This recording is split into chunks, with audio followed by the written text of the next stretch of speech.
Hey everyone, get ready to dive into something exciting today. আজকে আমরা আমাদের space জার্নির সেকেন্ড পার্ট সোলার সিস্টেমের দ্বিতীয় পার্ট আমরা নিয়ে এসেছি। আর আজকে আমরা বাকি যে অংশটা ছিল আগের ভিডিওতে বাকি ছিল সেটা নিয়ে আমরা আলোচনা করব। ঠিক আছে?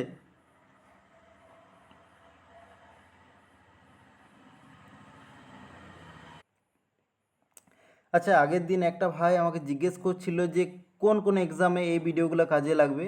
তো তার উদ্দেশ্যে বলে রাখি যে ডাব্লিউবিপি থেকে শুরু করে ডাব্লিউবিসিএস, আরআরবি, এসএসসি সব এক্সামেই মোটামুটি এই ভিডিওটা কাজে লাগবে। আর তুমি যদি কম্পিটিটিভ এক্সামের জন্য পড়ে না থাকো, ভুল করে ঘুরতে ঘুরতে এই ভিডিওতে চলে এসছো, তাহলে বন্ধু বান্ধবী বা গার্লফ্রেন্ডকে ইমপ্রেস করতে বা পাড়ার দাদুকে জ্ঞান দিতেও এই ভিডিওটা মোটামুটি একটা কাজে লাগবে। ঠিক আছে? তাহলে মজাক থেকে বেরিয়ে এবারে আমরা নিজেদের ভিডিও স্টার্ট করতে চলেছি। এবারে দেখো, আগের ভিডিওতে আমরা মঙ্গল গ্রহ পর্যন্ত আলোচনা করেছিলি। এবারে আমাদের পরের গ্রহগুলোতে যাওয়ার আগে আমাদের কয়েকটা জিনিস আমাদের মাথায় রাখতে হবে। যে যে গ্রহগুলোকে দুটি ভাগে ভাগ করা যায়, টেরেস্ট্রিয়াল প্ল্যানেট বা যেটাকে আমরা বাংলা ভাষায় বলি পার্থিব গ্রহ, আর একটা হচ্ছে জুভেনাইল প্ল্যানেট, এটাকে গ্যাসিয়াস প্ল্যানেটও বলা হয়। গ্যাসিয়াস প্ল্যানেট বা জুভেনাইল প্ল্যানেট বা টেরেস্ট্রিয়াল প্ল্যানেট জিনিসটা কি? তাহলে যে গ্রহে আমাদের যেমন পৃথিবীতে ভূমি রয়েছে, পাথর রয়েছে, তো যে গ্রহের যে সতহ বা যে সারফেস এরিয়াটা এরকমভাবে ভূমি থাকে তাদের টেরেস্ট্রিয়াল প্ল্যানেট বলে। আর যে সব গ্রহে কোনো ভূমি থাকে না, শুধুমাত্র গ্যাস থাকে, অনন্তহীনভাবে গ্যাস থাকে, তুমি যদি পড়ে যাও তাহলে পড়তেই থাকবে। ঠিক আছে? তো সেরকম যদি গ্যাস দিয়ে কোনো একটা গ্রহ থাকে তৈরি, তাহলে সেটাকে জুভেনাইল প্ল্যানেট বা গ্যাসিয়াস প্ল্যানেট বলা হয়। এবারে আমাদের মাথায় আসতেই পারে যে কোন গ্রহগুলা টেরেস্ট্রিয়াল প্ল্যানেট বা কোন গ্রহগুলাই জুভেনাইল প্ল্যানেট। তাহলে দেখো, আমরা একটা ছবির মাধ্যমে এই জিনিসটাকে একটু ক্লিয়ার করে নিই। দেখো ছবিটাতে দেখো, প্রথমে আমাদের যে গ্রহগুলো আছে, যে মার্কারি বা বুধ, শুক্র, পৃথিবী, মঙ্গল, এই চারটি গ্রহ হচ্ছে টেরেস্ট্রিয়াল প্ল্যানেট বা পার্থিব গ্রহ। তারপরের যে আমাদের গ্রহগুলো আছে, জুপিটার বা বৃহস্পতি, শনি, ইউরেনাস, নেপচুন, এই গ্রহগুলো হচ্ছে জুভেনাইল প্ল্যানেট বা গ্যাসিয়াস প্ল্যানেট। আর এই প্ল্যানেটগুলোর মাঝে আমাদের কি রয়েছে? মাঝে যে একটা বর্ডার লাইন যেটা টেরেস্ট্রিয়াল প্ল্যানেট বা জুভেনাইল প্ল্যানেটগুলোকে আলাদা করেছে, সেটা হচ্ছে কি এখানে আমাদের অ্যাস্টেরয়েড। অ্যাস্টেরয়েড কী জিনিস? অ্যাস্টেরয়েড হচ্ছে বড় ছোট পাথর, পাথরের মতো। আর সেই পাথরগুলো কি সূর্যকে প্রদক্ষিণ করতে থাকে। তো এই টেরেস্ট্রিয়াল প্ল্যানেট আর জুভেনাইল প্ল্যানেট এই দুটার মাঝে একটা বেল্ট টাইপের রয়েছে, যেটাকে আমরা বলি অ্যাস্টেরয়েড বেল্ট। একটা আমরা ভিডিওর মাধ্যমে জিনিসটাকে একটু ক্লিয়ারভাবে বুঝে নিই। তাহলে দেখো, ভিডিওতে এখানে আমরা অ্যাস্টেরয়েড বেল্ট দেখতে পাচ্ছি। দেখো এইখানে অনেকগুলো পাথর কি করছে? ঘুরছে। আর দেখো মঙ্গল গ্রহের পরে এই অ্যাস্টেরয়েড বেল্টটি রয়েছে। এই বেল্টটি, এখানে পাথরগুলি কি হচ্ছে? যে সূর্যকে প্রদক্ষিণ করছে। ঠিক আছে? এই এই অ্যাস্টেরয়েড বেল্টটা পার্থিব গ্রহ বা টেরেস্ট্রিয়াল প্ল্যানেটগুলোকে গ্যাসিয়াস প্ল্যানেট থেকে আলাদা করে দেয়। দেখো এই ছবিতে আমাদের ক্লিয়ারলি ভিজিবল আছে যে অ্যাস্টেরয়েড বেল্টটা কোনখানে অবস্থান করছে। দেখো মার্কারি, ভেনাস, আর্থ এবং তারপরেই রয়েছে কি মার্স। মার্সের পরে রয়েছে অ্যাস্টেরয়েড বেল্ট, এখানে রয়েছে। আর তারপরে এই দিকে আমাদের গ্যাসিয়াস প্ল্যানেটগুলো স্টার্ট হয়েছে। লাস্ট ভিডিওতে আমরা মার্স গ্রহ থেকে বা মঙ্গল গ্রহ থেকে আমরা শেষ করেছিলাম। তো সেই জায়গা থেকে আমরা স্টার্ট করছি, একটা শর্ট ডেসক্রিপশনের মাধ্যমে আমরা মার্সটাকে কমপ্লিট করে নেব। মার্সকে কী বলা হয়? রেড প্ল্যানেট বলা হয়। আচ্ছা, পৃথিবীকে কী প্ল্যানেট বলা হয়? পৃথিবীকে ব্লু প্ল্যানেট বলা হয়। ঠিক আছে? আর রেড প্ল্যানেট কী জন্য হচ্ছে? কারণ এখানে আয়রন অক্সাইড পাওয়া যায়। এর দুটো স্যাটেলাইট রয়েছে, কি কি? ফোবস আর ডিমোস। আর মার্সে আমাদের কি একটা মিশন পাঠানো হয়েছিল, যেটা 5 নভেম্বর 2013-তে পাঠানো হয়েছিল, আর পৌঁছেছিল কখন? 26 সেপ্টেম্বর 2014-তে। তার নাম কি হচ্ছে? মার্স অরবিটার মিশন, বা এটাকে শর্টকাটে মম বলা হয়। ঠিক আছে?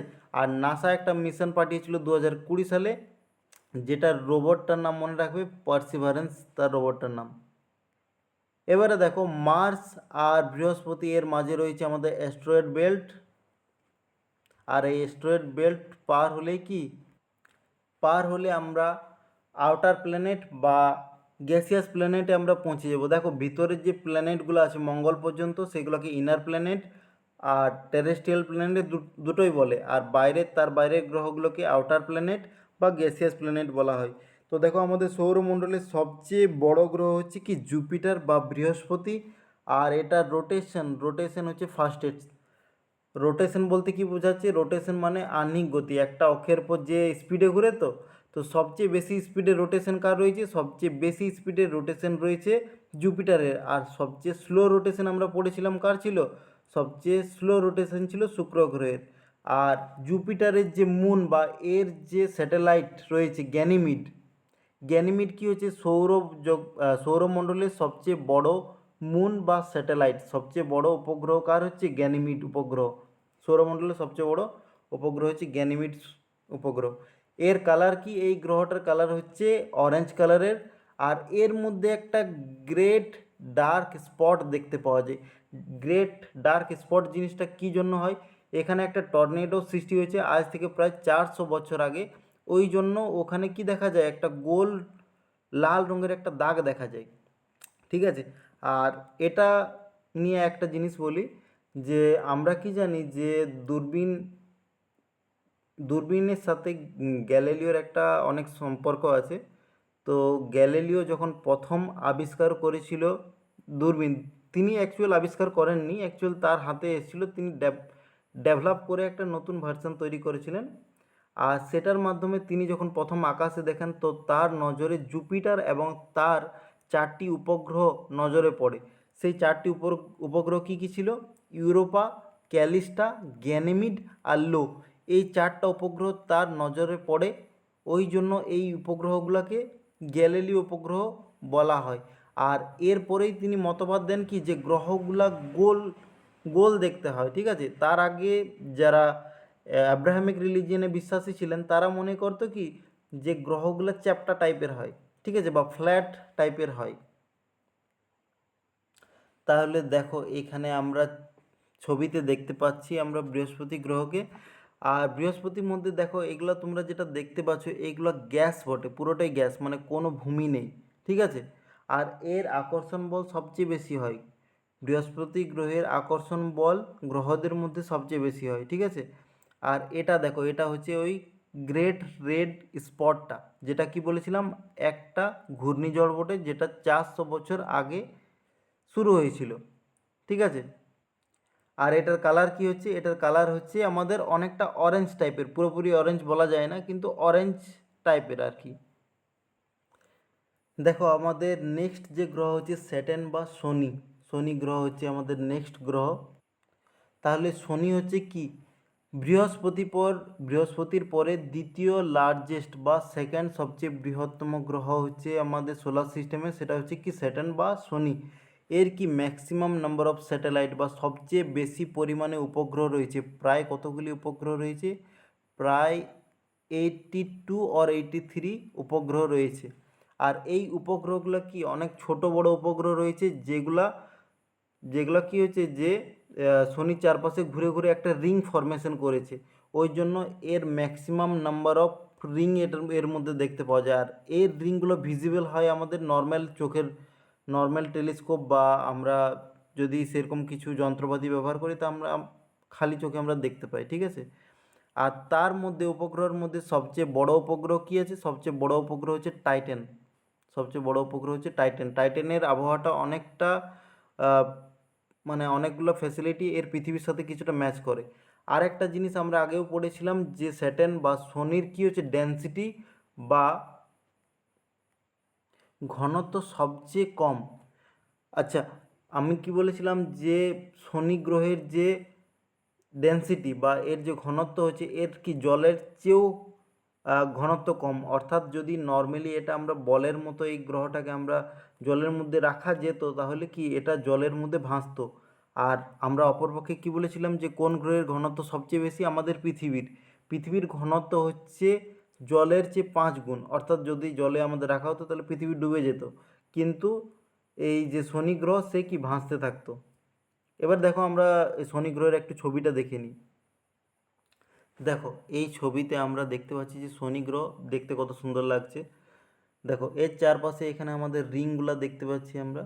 এইগুলা অনেকগুলো গ্রহ ক্রমাগত, ছোট বড় গ্রহ ক্রমাগত শনির চারপাশে ঘুরতে থাকে, ফলে কি এই ধরনের একটা রিং টাইপের দেখা যায়। ঠিক আছে, এরপরে দেখো আমরা এই যে গ্রহটা দেখছি, এই গ্রহটা হচ্ছে ইউরেনাস, যেটা আমরা একটু গ্রিনিশ কালারের একটা গ্রহ দেখতে পাচ্ছি। এখানে একটা জিনিস নোটিস করো যে এই গ্রহটা কি এই ধরনের উল্টানো, না ছবিটা আমি উল্টে এরকম দেখেছি। তো নর্মালি এটা একটু মাথার মধ্যে রাখবে যে আমাদের যে বাকি যে গ্রহগুলো আছে, বাকি গ্রহগুলো ম্যাক্সিমাম গ্রহর রোটেশন বা ওর আহ্নিক গতিটা কোন দিক থেকে কোন দিকে হয়, পশ্চিম থেকে পূর্বে হয়। এক্সেপশন, দুটো এক্সেপশন আমরা এখানে দেখতে পাবো। কি এক্সেপশন? প্রথম হচ্ছে শুক্র গ্রহ। শুক্র গ্রহের যে রোটেশনটা হয় ওটা পূর্ব থেকে পশ্চিমে হয়। সব গ্রহের পশ্চিম থেকে পূর্ব হয়, শুক্র গ্রহের পূর্ব থেকে পশ্চিমে হয়। আর সেকেন্ড যেটা আমাদের মানে এক্সেপশন হচ্ছে, সেই এক্সেপশন হচ্ছে ইউরেনাস। ইউরেনাস এত বেশি টিল্ড আছে গ্রহটা, এত বেশি বাঁকানো আছে, ফলে এর রোটেশনটা আমাদের দেখে কি মনে হয় যে এর রোটেশনটা নর্থ থেকে সাউথে হচ্ছে, নর্থ থেকে সাউথ ডাইরেকশনে এর হচ্ছে। এই ধারটা নর্থ ডাইরেকশন আর এই ধারটা সাউথ ডাইরেকশন, তাহলে নর্থ থেকে সাউথে এর রোটেশন হচ্ছে, এই ধরনের মনে হয়। আর এই গ্রহের যে এই গ্রিনিশ একটা কালার আমরা দেখতে পাচ্ছি, হালকা সবুজ বর্ণের একটা কালার দেখতে পাচ্ছি, এর মূল কারণ হচ্ছে এই এর বাতাবরণ বা এর যে বায়ুমণ্ডল আছে, এর বায়ুমণ্ডলে মিথেন গ্যাসের পরিমাণ অনেক বেশি, তাই এই মানে এই গ্রহটা কি হালকা সবুজ বর্ণের দেখায়। আর তার পরের যে গ্রহ আছে সেই গ্রহ হলো কি নেপচুন। দেখো নেপচুন গ্রহের মধ্যে মিথেন রিং দেখতে পাওয়া যায়। মিথেন রিং মানে এর চারপাশে, এই গ্রহটার চারপাশে রিং ফরমেশন হয়েছে। আর কিসের রিং? সেটা হচ্ছে মিথেন রিং। আর এই মিথেনগুলো কি ফর্মে থাকে? ক্রিস্টাল ফর্মে, ক্রিস্টাল ফর্মে ওই নেপচুনের চারপাশে ঘুরতে থাকে। আর এই গ্রহটাকে বলা হয় গ্রেট ব্লু প্ল্যানেট। পৃথিবীকে আমাদের বলা হয় ব্লু প্ল্যানেট, আর নেপচুনকে বলা হয় গ্রেট ব্লু প্ল্যানেট। আর এই গ্রহটাকে কি, তাছাড়া আইস জায়েন্ট এই গ্রহে অনেক বেশি দেখতে পাওয়া যায়, বড় বড় আইস জায়েন্ট দেখতে। দেখো আমরা নেপচুন গ্রহের আমরা ছবি দেখছি, এটা হচ্ছে নেপচুন গ্রহের ছবি। নেপচুন গ্রহটা দেখতে অনেক বেশি ব্লুইশ কালারের আছে, বা ওই জন্য এটাকে কি গ্রেট ব্লু প্ল্যানেট বলা হয়। এবারে আমরা কুইক রিক্যাপ মেরে নিই টপিকগুলোকে। দেখো সবচেয়ে বেশি ফাস্টেস্ট রোটেশন দেখা যায়, ফাস্টেস্ট রোটেশন বা যার আহ্নিক গতির স্পিড সবচেয়ে বেশি সেটা হচ্ছে জুপিটার। আর সবচেয়ে স্লো রোটেশন দেখা যায় ভেনাস বা শুক্র গ্রহের। সবচেয়ে স্পিড দেখা যাচ্ছে বৃহস্পতি, আর সবচেয়ে স্লো দেখা যাচ্ছে শুক্র গ্রহের। আর ফাস্টেস্ট রেভলিউশন, রেভলিউশন মানে বার্ষিক গতি বা সূর্যের চারপাশে প্রদক্ষিণ করতে কার বেশি সময় লাগে, তো ফাস্টেস্ট মানে যার সবচেয়ে কম সময় লাগে তার হচ্ছে মার্কিউরি বা বুধ গ্রহ। আর সবচেয়ে স্লো গ্রহ হচ্ছে বা সবচেয়ে বেশি সময় লাগে নেপচুন গ্রহে, যেহেতু নেপচুন গ্রহ সবচেয়ে দূরে রয়েছে। দেখো ইস্ট থেকে ওয়েস্ট রেভলিউশন হয়, এটা রোটেশন হয়। দেখো ইস্ট থেকে ওয়েস্ট বা পূর্ব থেকে পশ্চিম দিকে রোটেশন বা আহ্নিক গতি হয় ভেনাস বা শুক্র গ্রহের, ক্লকওয়াইজ হয়। বাকি যে গ্রহগুলোর অল আদার গ্রহের আমাদের কী হয়, west to east anti clockwise হয়। আর ইউরেনাস গ্রহের ক্ষেত্রে এক্সেপশন একটা কেস বলেছিলাম যে নর্থ টু সাউথ হয়। ঠিক আছে, আর আদার অবজেক্টিভগুলোকে একটু দেখে নাও। যে সবচেয়ে লার্জেস্ট স্যাটেলাইট রয়েছে গ্যানিমিড, সেটা কোন গ্রহের? জুপিটারের। আর্থের একটা মাত্র স্যাটেলাইট রয়েছে যেটা হচ্ছে moon. Maximum number of satellite আছে শনি গ্রহের। আর শনি গ্রহের সবচেয়ে বড় স্যাটেলাইট হচ্ছে টাইটান। মঙ্গল গ্রহের দুটা স্যাটেলাইট রয়েছে, একটা ফোবস আর ডিমোস।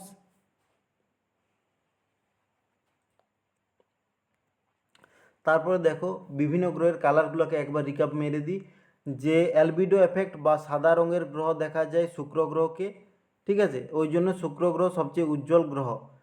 তারপরে হচ্ছে ব্লু প্ল্যানেট বলা হয় পৃথিবীকে, রেড প্ল্যানেট বলা হয় মঙ্গল গ্রহকে, অরেঞ্জ প্ল্যানেট বলা হয় বৃহস্পতিকে, আর ইউরেনাসকে বলা হয় গ্রিনিশ প্ল্যানেট বা সবুজ প্ল্যানেট, নেপচুনকে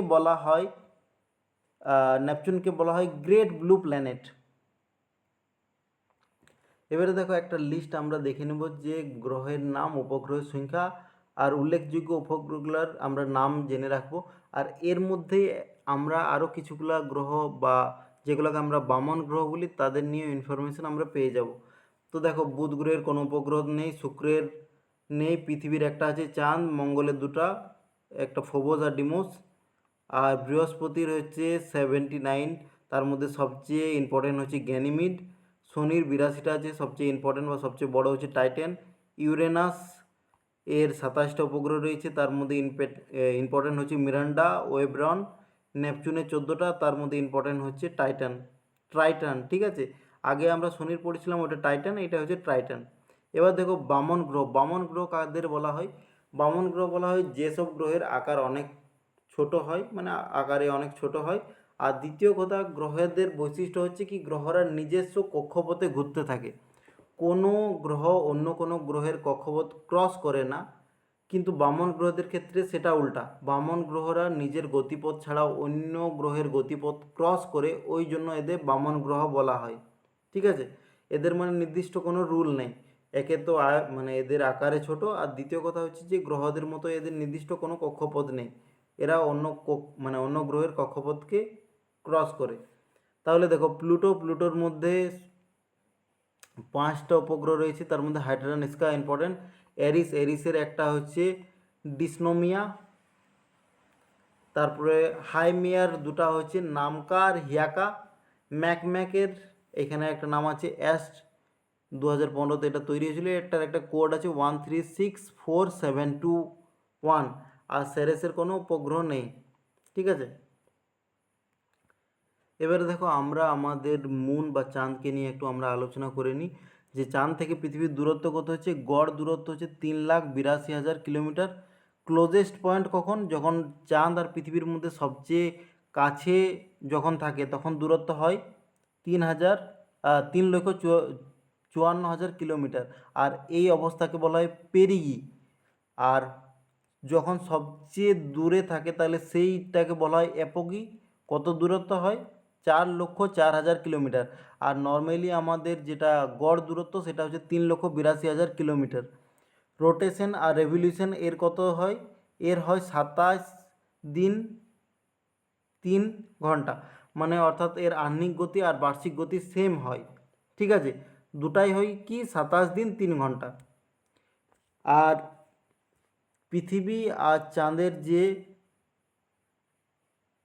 রেডিয়াস আছে, তার যে রেডিয়াসের অনুপাত কি হচ্ছে 4:1, অর্থাৎ যে পৃথিবী আর চাঁদের যে আয়তন আছে তারও অনুপাত সেম ওই ধরনেরই হবে। ঠিক আছে, 4:1।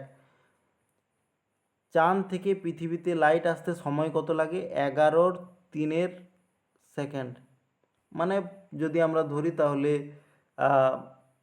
3.66 মতন সময় লাগে। আর দেখো মুনের আমাদের কোনো একটা মানুষের ওয়েট এখানে যত হয়, মুনে তার ওয়েট বা চাঁদে তার ওয়েট 1/6 হয়। উদাহরণ দিচ্ছি, কোনো একটা ব্যক্তির যদি আমাদের পৃথিবীতে ওজন 60 কেজি হয়, তাহলে চাঁদে গিয়ে ওই ব্যক্তির ওজন হয়ে যাবে 1/6, অর্থাৎ 10 কেজি।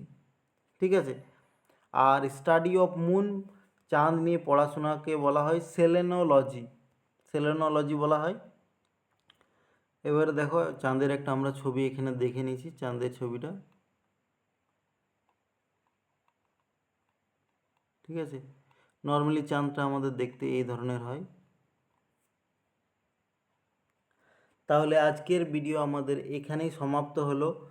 তো আবার সেই আমাদের লাস্ট লাইনে ফিরে এলাম যে অবশ্যই চ্যানেলটাকে সাবস্ক্রাইব করে নেবে, নিজের বন্ধু বান্ধবদের সাথে অবশ্যই শেয়ার করবে, যাতে চ্যানেলটার রিচ বাড়ে এবং আমিও আরও ভালো ভালো কন্টেন্ট আরও বেশি ভালো কোয়ালিটির সাথে নিয়ে আসতে পারি। ঠিক আছে, লাইক কমেন্ট আর শেয়ার করতে ভুলবে না। আর ভিডিওটা আমাদের এতক্ষণ ধরে, থ্যাঙ্কস ফর ওয়াচিং। ঠিক আছে, বাই বাই। পরের দিন আমাদের নেক্সট আরও ভালো ভিডিও নিয়ে আমরা চলে আসব। তাহলে আজকের জন্য আমাদের এতটাই থাক, আবার দেখা হবে।